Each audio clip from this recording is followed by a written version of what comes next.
Hi everyone, I'm Maddi and Greg, stroke survivor, NeuroAnimation graduate, and the host of the NeuroAnimation Grow Your Brain podcast. Today I am thrilled to welcome a very special guest who attended boot camp with me back in January, Greg Bowman. Greg, welcome to the podcast. Hi Maddi, thanks for having me. So Greg, you and I actually met for the very first time at NeuroAnimation, despite us both living in the same city, New York City. It's so great to have you here to talk a little bit more about how things have been going since you completed the program. But first, I wanted to talk a little bit about what your life was like before you came to NeuroAnimation, before you had your stroke. Can you walk us through that? The days before. I think I'm just a regular guy. I'm an electrician, so I have a small electrical company here in the city. I take care of that. I also am busy doing a lot of volunteer work. I volunteer at hospitals. I help people navigate difficult situations, and since I'm familiar with a lot of the doctors, I can kind of help direct them and listen to them. So I get to do that, or I did that before. And I also volunteer doing electrical work and teaching individuals electrical safety, since that's become a hot topic lately. Oh, wow. So it sounds like you're very involved in the community, and I'm very glad to hear that. Now, you had your stroke, if I'm correct in saying this, about 2 years ago? Yeah, exactly. January 13th, 2024. Wow. So we're just a little bit over your 2-year anniversary. Can you take us back to that day that you had the stroke? Yeah, started out like a normal day. I was thinking about this morning, and I remember that there was some numbness in my leg. Not a lot, just some numbness. And I thought, I must have pinched a nerve or tweaked a muscle. We were going through our day. A friend of mine had a special event in New Jersey for his son. He's been a friend of ours for a long time. We went to that, had a great time, came home, did some errands in Brooklyn, and about 7 o'clock, my wife and I were sitting down talking about what we should have for dinner, and I needed to stand up to go do something. I stood up, and my right side just said, nope, I'm not going to work anymore. So full facial droop, full arm not working, everything on the right-hand side. And you were with your wife at the time. Did you or her understand or know what was happening then? Yes. She said, what's happening? Should I call 911? And I said, yes, I'm having a stroke. So she was on with 911 very quickly. They gave her directions, and somehow I was in the basement when it occurred, and I was able to get upstairs. I don't remember that, but I got upstairs and they wanted me to lay on my side. I did that, and then everything going crazy, getting me to the hospital. Wow, so that's crazy that you knew the signs and you understood in this moment, I'm having a stroke, I need some help. So you called 911, they came, you were laying on your side. What happened when you got to the hospital? Were you conscious? Yes, I was conscious. I never remember losing consciousness. I remember the man that was evaluating me to see if he was going to give me the clot buster medicine, but I had numbness all day, and so he was cautious with that. And there was a lot of people around me. It was busy, and the ER was very full that night, Saturday night. So it was a clot. Did they ever figure out what caused this? Did you have to have a surgery?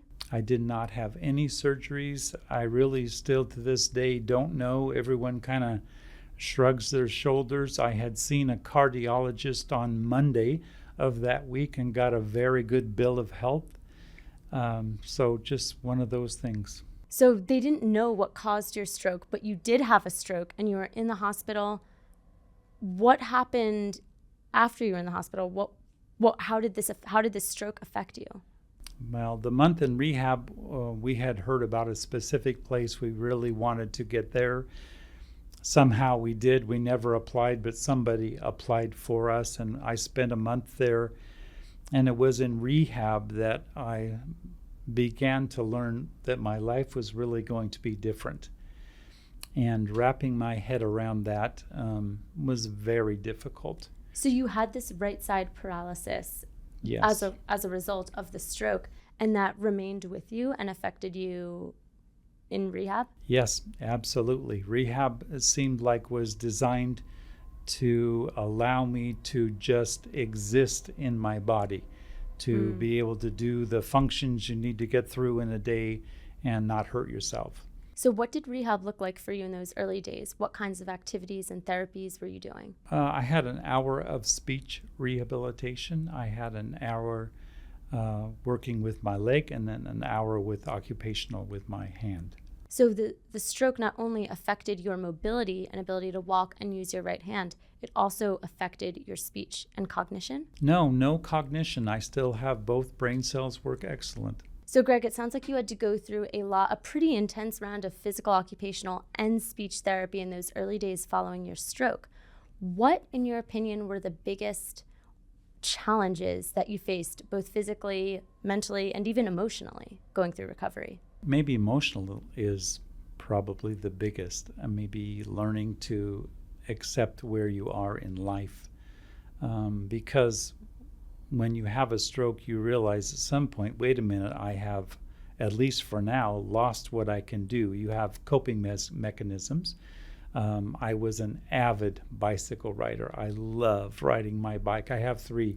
Wow. I love riding my bikes, and I would walk maybe 20,000 steps a day. So it was very active, and that helps you, or helped me, to be able to, it was coping mechanisms. So those immediate ones were gone for that time, and wrapping your brain around that can be scary, really scary. But there was excellent doctors at the rehab place that helped me learn how to work through that, and my family, my support system has just been overwhelming. They are 10 times better than I could have wished, really. So let's talk about that for a second, because I actually had the pleasure of meeting your family when we were both in Ohio a few months ago, and they seem like an incredible support system and very helpful and just there to assist with every aspect of your journey. And I find that to be so amazing, because I know also that it makes a huge difference having a family who can support you and assist in the rehab journey. Can you tell me a little bit about your family and how they've played a role in your recovery journey? Yeah, I marvel at my wife, first of all, Michelle. She never left the hospital, ever. Wow. She would not go sleep in someplace else in a comfortable bed. They had her in a chair for probably the first 3 weeks until a nice nurse practitioner brought in a recliner for her. She just would not leave. And my kids were there all day long, every day. I have a son who is married and 2 daughters that are adults, and they were there all the time. I mean, frankly, I may have given up if not for their support.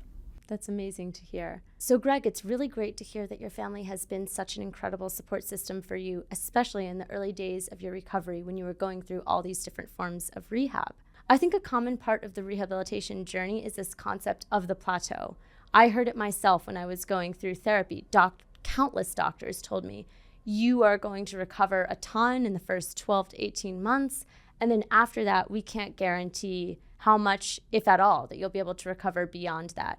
Were you told about this plateau in your recovery when you were going through rehab? I didn't have such generosity. I was told 3 to 6 months, what you get back is good, you'll keep it. What you don't get back after 6 months, you're not getting anything else back. And wow. So all of the doctors and therapists at the rehabilitation center echoed that sentiment constantly. And even my first physical therapist outside kind of said, well, maybe 9 months. That seems like a pretty grim analysis to me, but you're right. Like, so many doctors will tell us things like that. And one of the best things about, since I've come to NeuroAnimation and you've come to NeuroAnimation as well, is this idea of hope to break beyond the plateau that we're told exists. What made you decide to come to NeuroAnimation to do therapy? Michelle and I both heard about it on the same exact day. I actually was watching something on YouTube where you were interviewing Dr. Omar, and I was fascinated with that. And my wife was at a dinner with everyone that she had worked with for 30 years. And during the dinner, her best friend Michelle's friend was telling Michelle about Beth and Beth's journey at NeuroAnimation. So she came home that night, and I was just eager to tell her about what I had seen about NeuroAnimation from you, and she was eager to tell me. So we both dug into it pretty quick, and probably within a few days made a decision that we wanted to go there and experience it. At this time, did you feel like you were experiencing a plateau in your recovery? I was still having very small gains, but they were, I'll call them personal gains that only I would notice, that my hand could screw on the toothpaste lid a little easier. I don't think anybody's going to notice that but me. So after you and your wife talked about NeuroAnimation, you decided to come a few days later. When you actually arrived to NeuroAnimation back in January, and I know you and I were both there at the same time actually, which was pretty cool. What were your first impressions of it? Well, my first impression was, wow, this place snows a lot, because it snowed about 20 inches the day we got there. And it was 20 degrees below zero. So the first day we had to bounce that, which was a Monday, and we moved it to Tuesday. So they asked me a similar question when I arrived there. What are your hopes for here? And I was trying to push my hope down, because I didn't want to be having high hope and being disappointed. So I was cautiously optimistic. For those viewers who don't know what happens at NeuroAnimation when you enroll in the program, can you walk us through what actually happens at NeuroAnimation, what a day in the life is like? I'd be happy to. I will say, in my own personal opinion, this is where hope lives. There is a hope of continued great recovery. And everyone that I encountered that was an employee there are so positive about that. They absolutely believe it. And that when you're around people that are positive and believe something, it's going to rub off on you. And it started to rub off on me. So the first day is a lot of testing to see where your baseline is, to see how your movements are, timing, your processing speed with your brain, all things like that. And it's intense. There's a lot of tests to be done, but it's very enjoyable, really, even for that. And then when you get to the actual work, you begin the day by checking your brain's processing speed. They check that, I think, twice a day. At least they did for me. And you watch that score go up and up and up every single day, and I was just amazed with that. And then you spend about an hour in the video room making your brain under stress. The thing I thought was very funny was when I was in the animation room, I yawned consistently all the time. Even in the middle of it. It's hard work. It's tiring. It's hard work. It's tiring. Then I read an article from Harvard that the researchers found that is the body's quickest way to cool the brain down. So I thought that was interesting. If that's true, then I'm heating up my brain. I'm really pushing it on a level it's never been pushed. And I also, that made me think very positively. I think this really can work. And then after the first hour with video, we do something called consolidation. So it's real physical therapy and occupational therapy work, different than I had ever done before, and pushing me the right amount of time. The therapists that work with me knew the exact right buttons to push. She was great, and I really appreciated that. So an hour of some sweat, physical sweat on my forehead while we're there doing that work. And then when that is completed, you go back in and do another hour in the animation room. How did you feel that the NeuroAnimation program was different than standard conventional therapies that you had tried before? It was like nothing I had tried before. What I tried before was, to me, seemed like it was based on repetition. tell your body to do this 1,000 times and you might remember that you can do it. But this was different. I was seeing gains without doing 1,000 repetitions. And when you carry the weight of 1,000 repetitions for every move, that's a heavy burden to carry on your shoulders. And it seemed like NeuroAnimation just removed that immediately. So Greg, you were at NeuroAnimation back in January for 3 weeks, and the boot camp is a very intensive 3-week long, 5 days a week, 3 hours a day program where you're playing games in the theater, in the NeuroAnimation studio. Then, like you said, you go to an hour of consolidation. Then you're back in the studio playing the games. When did you first notice improvements? Did you notice them during the program, or was it not until after? Right in the beginning, Aaron, my specialist, told me, I encourage you to lose the cane. You don't need it, and your body can adjust very quickly. So I took her advice. I figured, I'm here 3 weeks. I'm going to give it everything that I have. So I put the cane in the back of my truck, and I actually have never touched it since then. But about day 4, after the session, we went out to coffee. And the coffee house had 4 steps up to the door.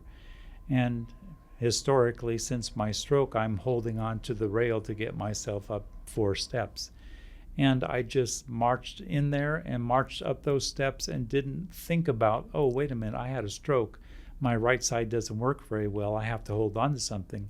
And I got to the top of the steps, and I nearly passed out. I was shocked because everyone else was already in. I told them, come back out here.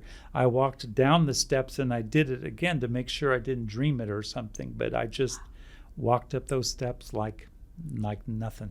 That moment when you first walked without your cane, only a few days into your program at NeuroAnimation, what was that like for you, and how did you feel like your confidence had improved a lot by then? I really doubted if I would be able to walk without the cane. I was going to do it because she asked me to, and my support team was like, yes, you can do this.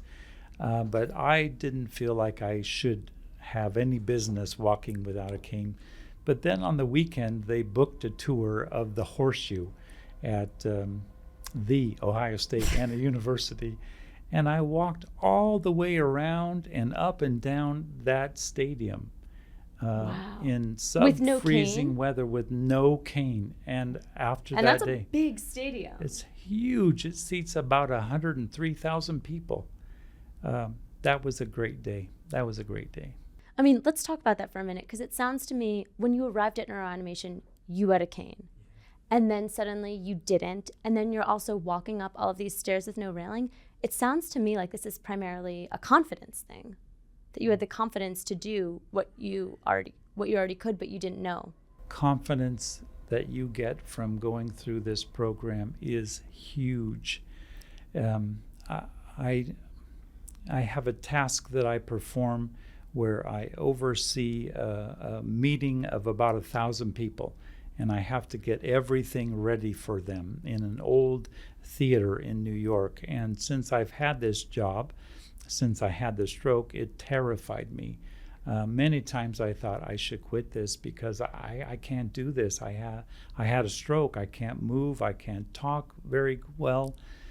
And the confidence that I had, it was on February 21st, I helped organize that. And I couldn't believe at the end of about a 15-hour day, I felt great. I felt really confident, and I think that goes back to the positive attitude of the specialist, everyone at NeuroAnimation, and something in the program gives you confidence back where it lives in you like it's supposed to. So since you've gotten back from NeuroAnimation when you went back in January, how has this huge change, walking without a cane, increased confidence, changed your life in Brooklyn?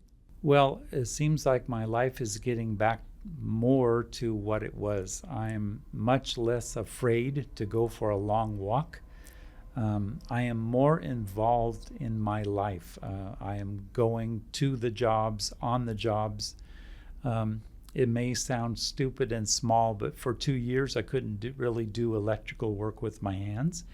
Sure. And about 2 weeks ago, I replaced the switch with a dimmer switch on my own with my 2 hands and with my tools. And I was very proud of that. Wait, forgive me, Greg, but I don't know anything about electrician. What does that mean?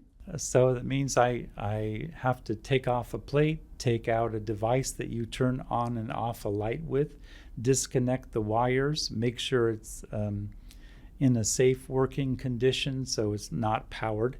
And I disconnect the existing wires. I connect the new wires to the dimmer switch that I'm putting in and reestablish that in the box. Oh my God, that sounds very intense and like a hard job. And you were able to do that with your hands after? On my own, yes. Wow. Yeah. Congratulations. I just want to take a moment to say that is a huge accomplishment.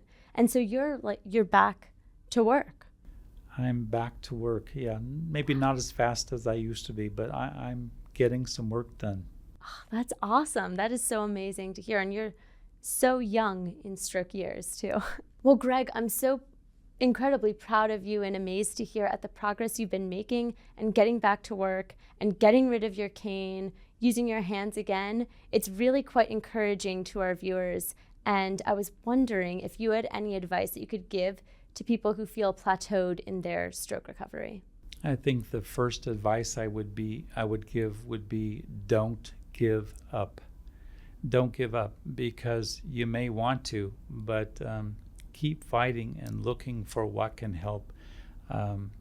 NeuroAnimation has helped me, definitely. I'm going back in May. I can't wait to see what further gains I'm going to make. And just don't give up. Keep searching and keep fighting for your life. Special thank you to Greg Bowman for joining us on another episode of the podcast. I'm Maddi Niebank, stroke survivor, NeuroAnimation graduate, and the host of the NeuroAnimation Grow Your Brain podcast. Thank you for listening to another episode, and we'll see you next time.